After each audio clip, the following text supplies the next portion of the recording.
To be honest, it started out like pretty much every other day did.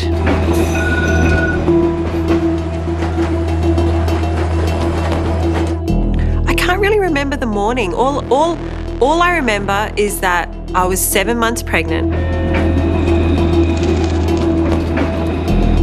Yeah, it was a pretty standard morning, getting up, helping getting the kids out of bed and organised. There was a lot of people, there was quite a bit of foot traffic around Windsor Street and Swanston Street. My crewmate Karina and I were driving through the city and we were on our way to a job with it was a lady with a dislocated knee. I remember that morning catching the train from where I live in central Victoria. That night I was meant to be going to do our tennis hostings for weather and sport, and Chief of Staff just said, look, I need you to go and cover this press conference before you head to the tennis. Two Aussies have a date with destiny on a huge Day 5 at Melbourne Park. Well, hello and welcome to Day 5 of the Open, where round 3 gets underway today.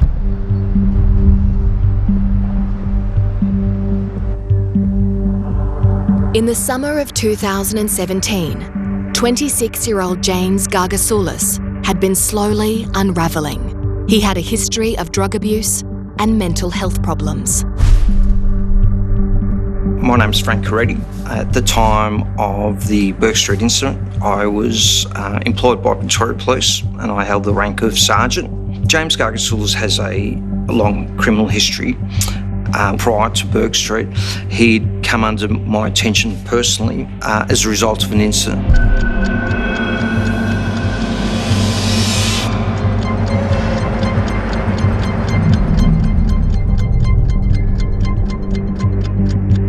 James had gone to visit his mum's boyfriend, a guy called Gavin Wilson, and he picked up a Bible and set fire to a Bible.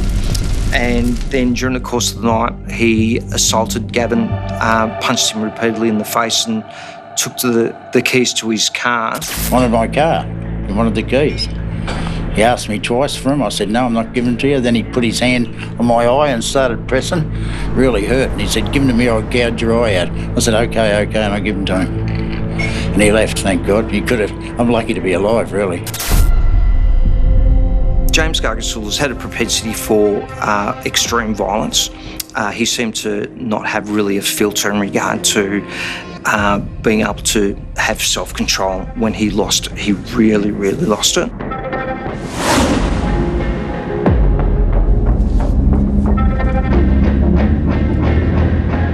Gargasoulas now has stolen a car, and his descent into madness is about to begin. He went back to his home address in Raleigh Street with his mum, and he had a verbal argument with his brother. Now, somewhere along the line, James got a kitchen knife and ran out to the street and attacked Angelo out in the street. James Gargasoulas had tried to murder his own brother.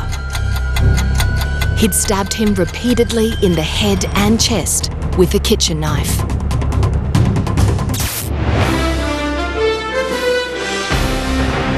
Two brothers were fighting at their mother's Windsor home just after 2 a.m. The younger brother suffered critical injuries, but his condition has since improved. Melbourne 311. This will be James Gargasoulas again. So yeah, just all units beware. Gargasoulas is now driving around Melbourne in the stolen car and taunting police. He's ringing the police station at St Kilda. He's telling them that a comet is going to hit the Earth and we're all going to die. I want to make a state emergency a worldwide emergency, that there's a comet in the sky and that NASA should take a look at that because it's going to hit the Earth. We're looking at someone who's unpredictable, who's unhinged, and he's emotionally charged up, right? And he's very likely armed, and he has a propensity to run.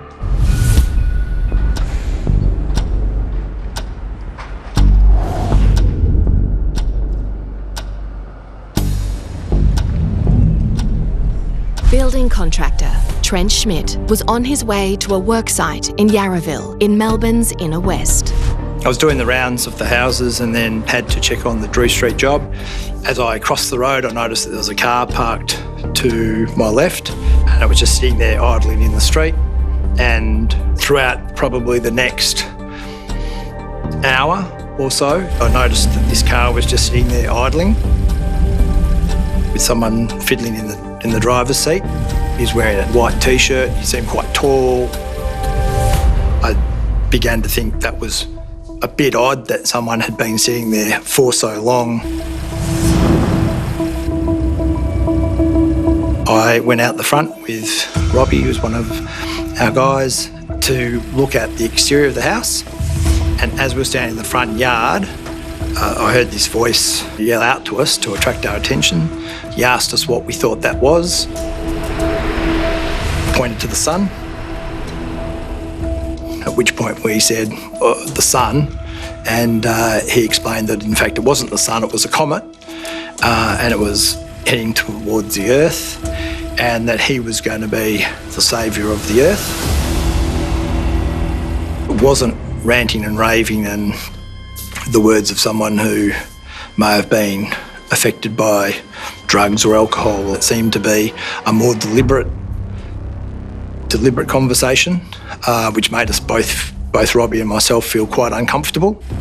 What Trent didn't know was the maroon-coloured Holden was stolen, and the man in the driver's seat, James Gargasoulas, is on the run from police. I excused myself and I hopped in my car and rang the police.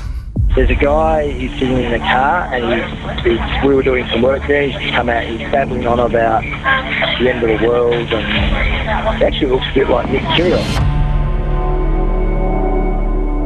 I gave them the registration number of the car, description of the car, the colour. I then rang Robbie and said, just to stay inside and hopefully they'll send round a car in about the next half hour or so. And Robbie rang me back 5 minutes later and said that the police helicopter had arrived.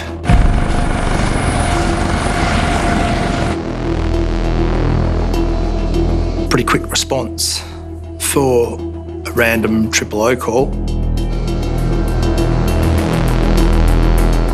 The individual had got out of the car and was yelling and waving his fist or something at the helicopter. He then got back into his car and then drove off. Cars on the move, eastbound on Bourke Street, slowly. With the police air wing following, Gargasoulas is now headed to Melbourne's city centre. Our interaction with him was bizarre. I guess we were lucky.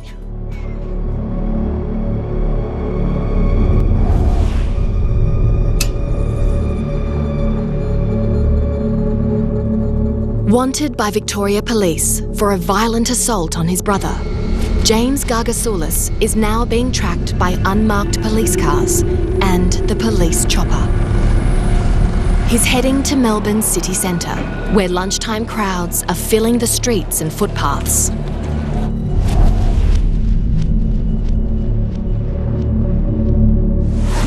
My brother was living with me at the time, and he wanted me to take him to the city because he wanted to pick up his passport. I'm just going to monitor him at this stage and see what he does. It just seemed like a regular Friday afternoon. It was bustling, it was busy.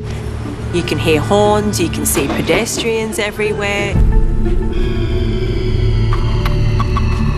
Melinda Tan and her husband Matt are enjoying a rare opportunity for a workday lunch, with both of them in the city at the same time.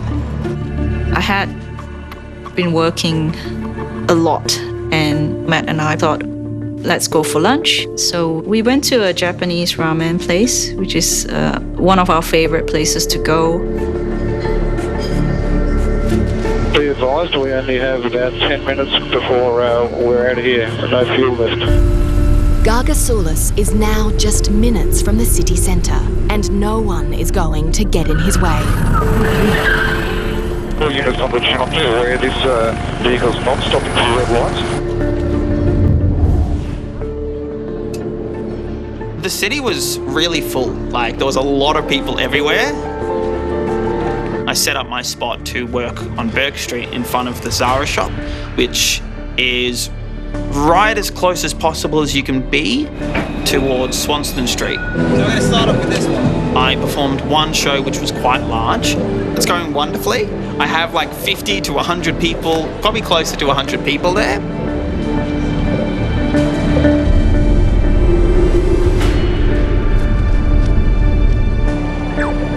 This is my lunch break. I've actually just stepped out to go down the street, get a bit of fresh air. I worked just across the street from Federation Square, and it was just kind of a normal day for me work-wise. Usually duck out about 1 o'clock. Gargasoulas accelerates rapidly, leaving the road and veering onto tram tracks. The thing that alerted me that something was up was there was a police chopper just kind of circling high above the intersection. And then I heard like a high-pitched screeching sound, like a high-pitched squealing or screeching sound. We were on Flinders Street. As we were moving really, really slowly, I was looking at the lights, and as I approached, I actually overshot the line.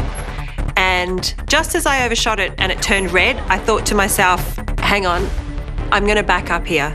And just as I was about to back up, that's when the event unfolded.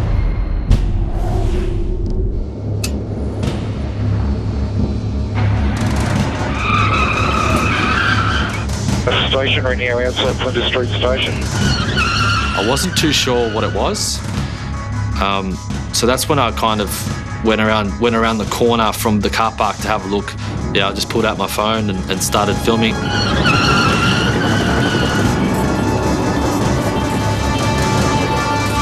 He's doing donuts in the middle of Swanston Street and Flinders. Is this for real? Like, there's a guy in the middle of Melbourne City doing burnouts. He's going to hit someone. The back of the car was sliding out. He was doing proper doughies. My brother, as I was pulling out my phone, just ready to film, he said, no, don't, put it away in case he sees you. But my gut instinct was like, something bad was going to happen.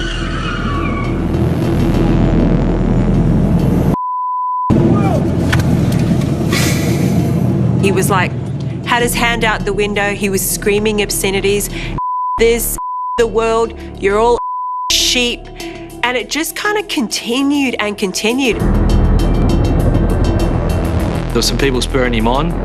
A woman came out and she's dressed in like a blue parka. She ran out in the street and started like waving her hands and doing like, you know, the burnout symbol. Keep going, that kind of thing. There's a guy casually walking with his skateboard. You see in my video, you see like a woman pulling some kids across the street.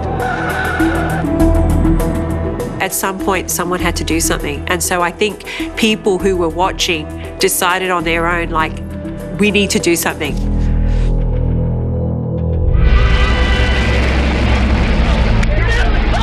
There were the two guys, one was with the bat, they were dressed in black, they were right by our door.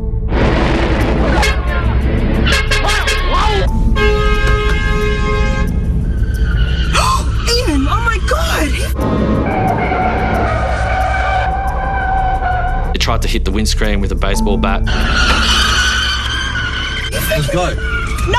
I guess being 7 months pregnant, I was probably a little bit more hysterical. I was screaming, and that's where my brother said, let's go, like, let's go with these guys, let's get out of the car. And then I started screaming at him, no, stop, please. Ian, oh my God! Let's go. No, you stay in the car, Ian! No way, Ian, stay in the car! You're joking? What are you doing, Ian? I thought that if my brother was to step out, he would hit him with the car. Ian, please! Oh my God! Then he decided just to turn down Swanston Street, and that's when we lost him.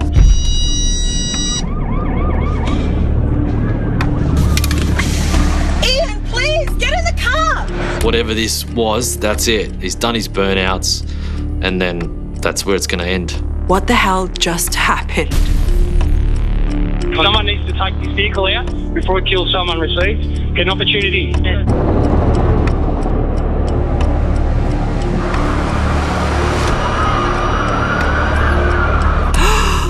The huge sense of relief once he had done that. And then I saw all of the cop cars go, the sirens, and then I heard the chopper, and then everything just kind of faded.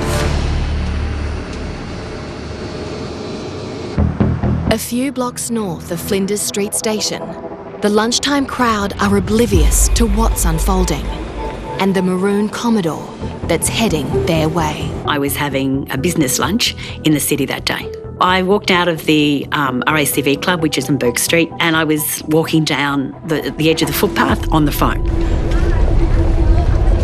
I was having lunch in Bourke Street, so eating as I was walking, just to get away and out of the office.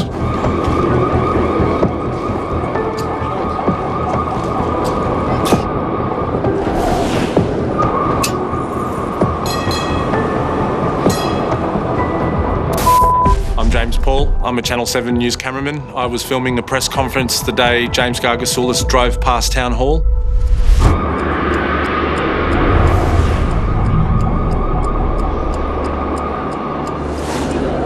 Piece of the puzzle to say, unless you do comply, we will remove you. It was just a simple press conference, and Robert was 3 or 4 words in.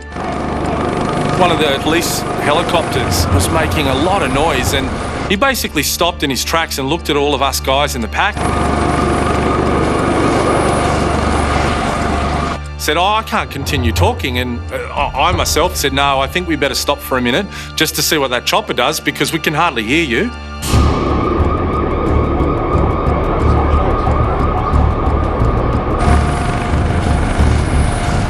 There was a lot of sirens, and they were coming down Swanston Street. I ejected the camera off the tripod, and I went over to the balcony. I saw this Commodore, I think it was maroon or red Commodore, going really slowly.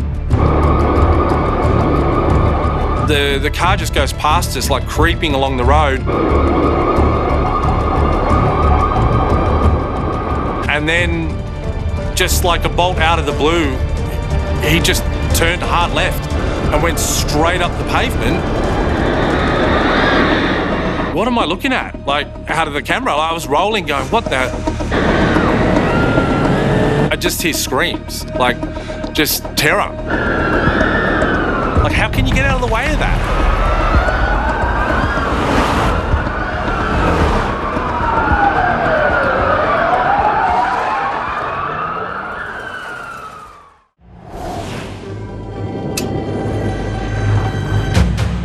Around the corner, many people are still unaware of what's happening, including a young babysitter pushing a stroller with a 3-month-old baby boy and his 2-year-old sister on board. The Bourke Street Mall is full of pedestrians, and street performer Jordan Doust is midway through his act. I'm doing this trick and I borrow like a $50 note from somebody, and then I start to hear this helicopter really loud above us. You started to hear there was helicopters overhead. You're like, what's going on here? About 10 or so seconds later, I see a stream of people screaming, running out the sides, like jumping to the sides as this car goes straight through. He was going incredibly fast. I'm just walking down the hill towards the mall, and I can see this car coming from the Bourke Street Mall, across Elizabeth Street and mounting the curb. And then I see a number of people outside the Commonwealth Bank building get hit. 7 pedestrians hit, Bourke Elizabeth Street, 7 pedestrians hit. Because I had a microphone, I was able to tell all the people around to go into Zara. They were quite quick, like they all jumped into the doors.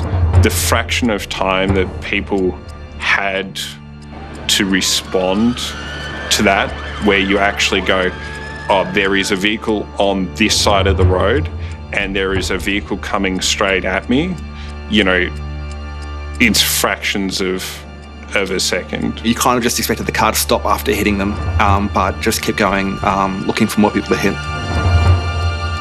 There was a noise in the background, but I turned at that point and I saw a red car. And the red car was in the pedestrian crossing and was very close to me. I was standing in the middle of the footpath when my attention was brought to all this commotion that was occurring. And when I heard further banging, that's when I noticed the maroon car coming over the intersection on the footpath.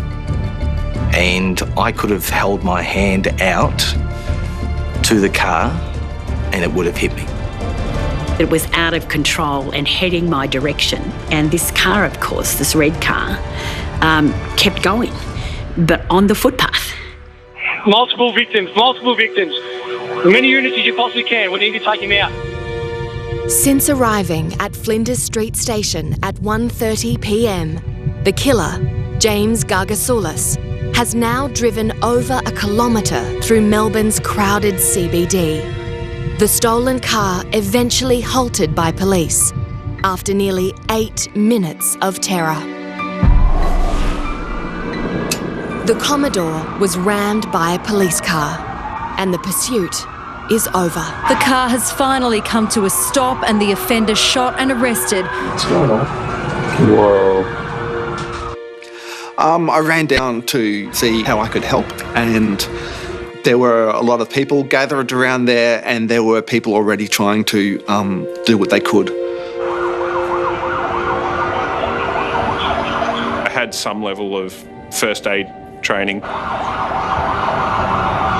You're dealing with the person, trying your best to basically keep them stable. You're checking to make sure that they're still conscious, talking to you, breathing, doing what you can. There was just silence, really.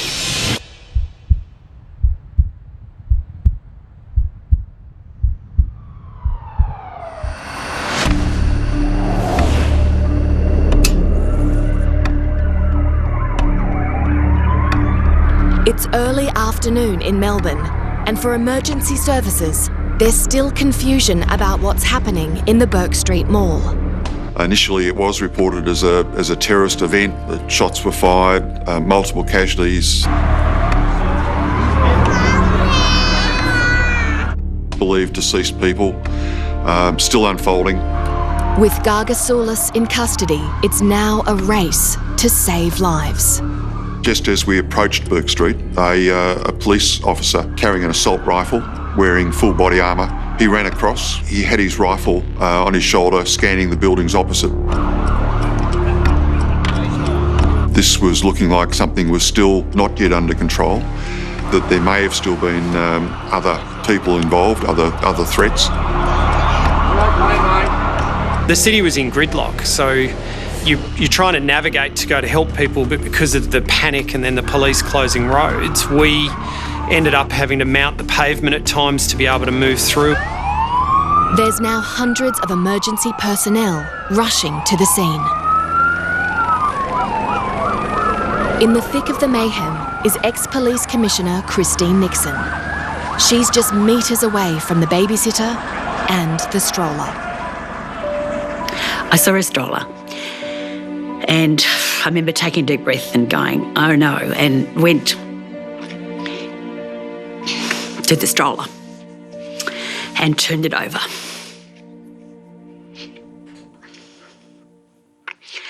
And I thought, gosh, what if there's a baby in there?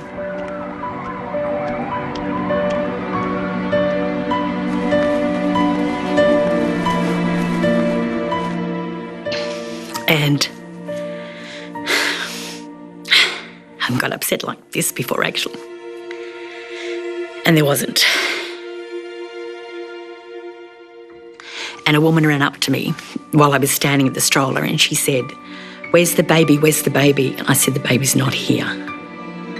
And she then ran back past me up Bourke Street. But there had been 2 babies in the pram. I've gone to help the child that was there.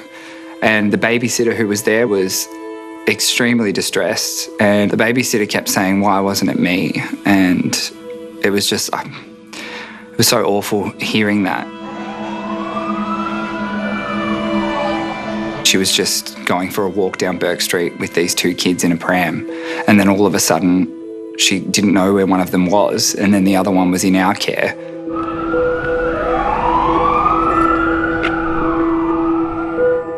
The force of a car hitting something and then you flying out of it is definitely major trauma. So this kid needs to go straight to hospital, and we need to get them straight to the Royal Children's where they can get definitive care.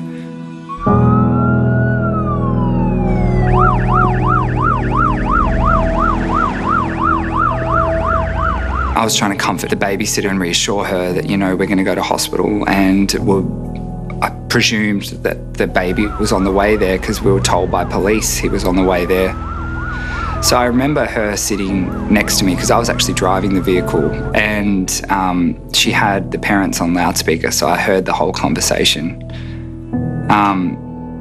It was just so disheartening to hear because she was calling them saying, like, we've been in an accident, you need to come to the Royal Children's Hospital, we're on the way there now.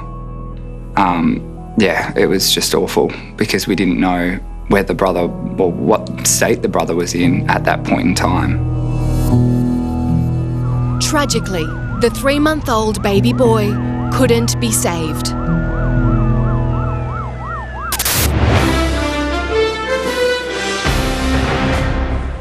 Good afternoon. We have more now on our breaking news in Melbourne, and there is chaos in the city.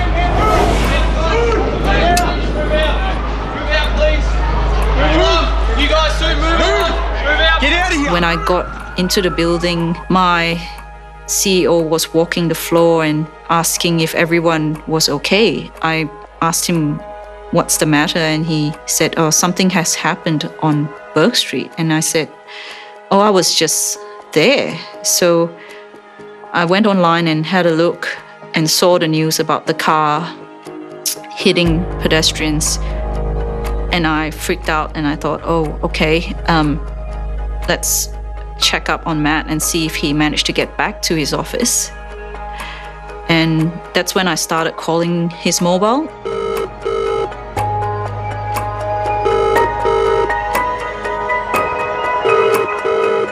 After calling about 5 times and him not picking up, I started to get worried because usually by then he would answer the phone. I then rang his office. His boss picked up the phone and said they are also looking for Matthew because they can't locate him or he hasn't returned to the office. And that's probably when I broke down and cried, and I just had this really bad feeling that something has happened to him.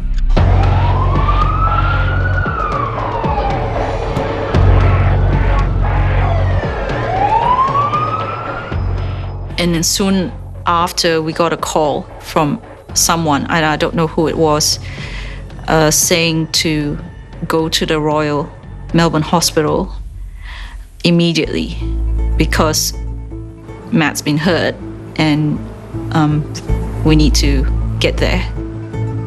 So we went into a room and they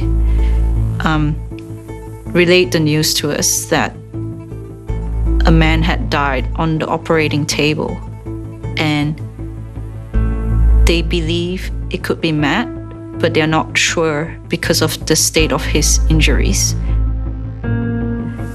And I just broke down again because what are the chances that it is not him? I mean, but then where is he?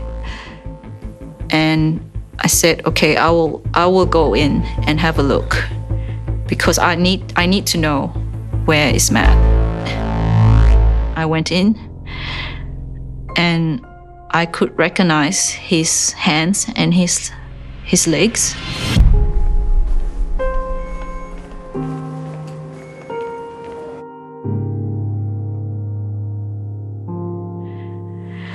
Yeah, so that's when reality hit, and that's when you know that he's not coming home.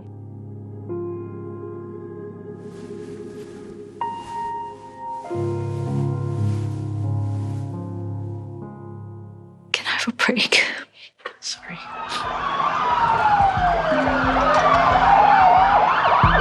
To be in a scene like that in the city you love and look left, look right, broken people everywhere, that is confronting. That is incredibly confronting. I ran down to see how I could help. There was a woman who was really badly hit. Her husband was being comforted by someone else, and he was saying something like, she's dead. Yeah, she basically just saying that she's dead because that's what he thought. And that's certainly how it looked at the time.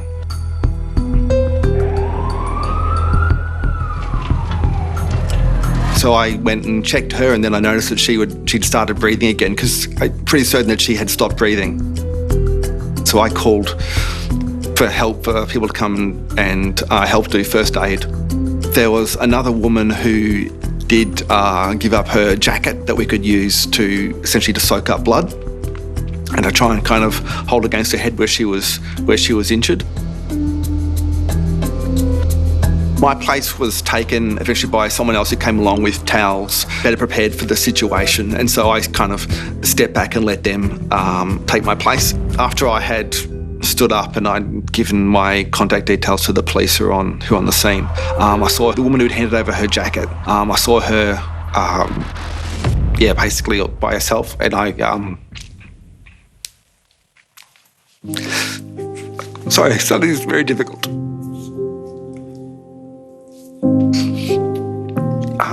I just saw her by herself and realised she needed some emotional support, and went with her to find her mother, who had been in shopping at the time and did not know what was going on. So, meanwhile, just metres away, the killer, James Gargasoulas, has multiple injuries, including being shot by police. I physically went to the end of the scene, which was where the perpetrator was. They've restrained him, they've got him on the ground, he's got some first aid issues because he's been shot and he's bleeding, and he was handcuffed as well. He was agitated, he was rolling left to right on the ground and moaning and groaning like a drug-affected, agitated patient to me. The vehicle itself was absolutely destroyed, and there was a pram still hanging on the rear vision mirror. But it was incredibly confronting to know that you had been involved in providing a level of care to someone that has perpetrated such a heinous act. It was just horrific. I've been doing St John Ambulance for 20 years, so that training came into play very quick. Gary Oak had been walking behind a young mum and her 9 and 10-year-old daughters just as they'd been hit by the maroon car. At first you don't want to believe what you're seeing, but as the vehicle was passing me, you realise that this person could definitely see what I could see, a mother and her 2 girls walking with their backs to him. And he knew what he was about to do. I wanted to scream out to this family that had their back to this car coming towards them, and I just couldn't get the words out of my mouth. Nothing came out, and I just saw the impact of this car hitting the family and this little girl getting flung right up into the air as high as the awning.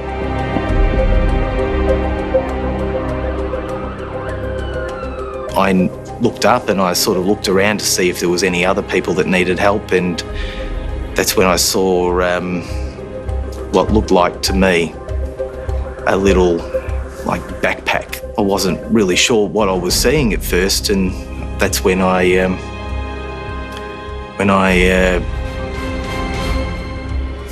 went over there and then I realised that it was a little girl.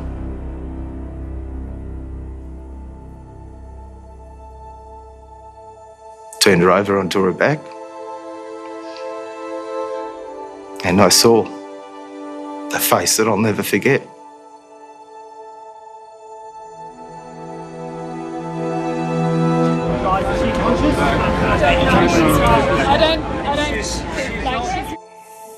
I've never given CPR on a little girl before.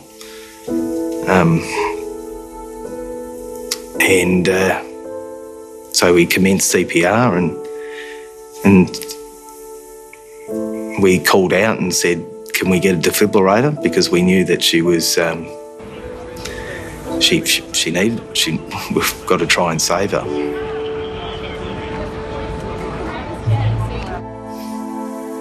She was, it was like she was gasping for her last breaths. That's how I remember it.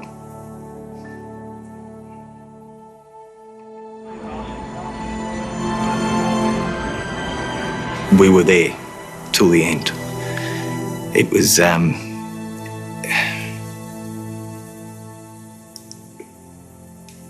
this trauma of undescribable. There's no words to describe it. Despite everyone's frantic efforts, the 10-year-old girl had died.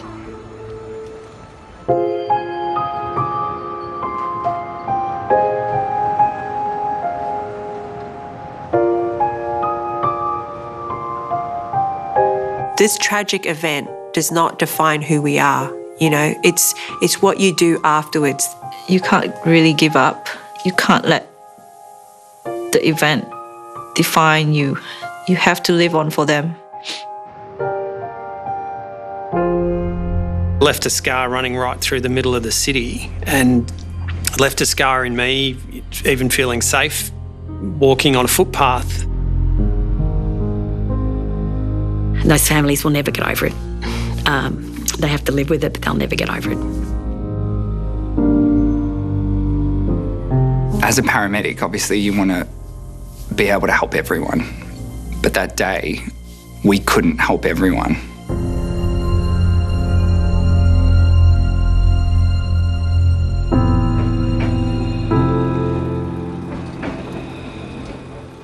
This was one of those experiences that won't be forgotten.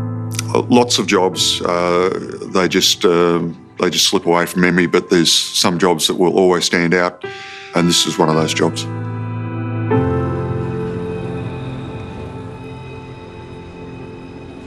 The family now as a whole, in all our hearts, that will never go away. Even when time moves on, we will still have that missing part of us that we will never forget.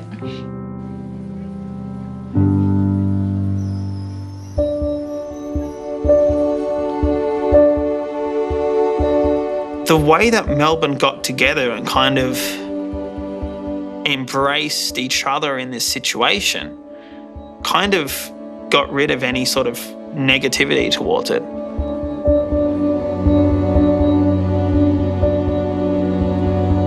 The amount of solidarity between all services that day was something that just, like, for a heartbreaking situation, it honestly restored my faith in humanity.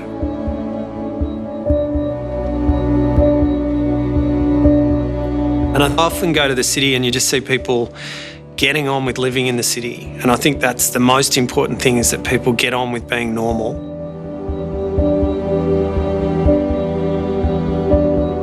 You just don't know. You just don't know what can happen. You could have just been having the best day and bang, something could have happened to you and your life was gone.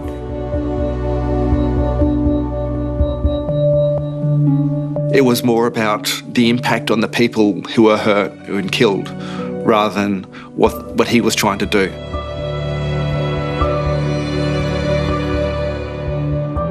What he did and what he has done to this city, he should not be alive anymore.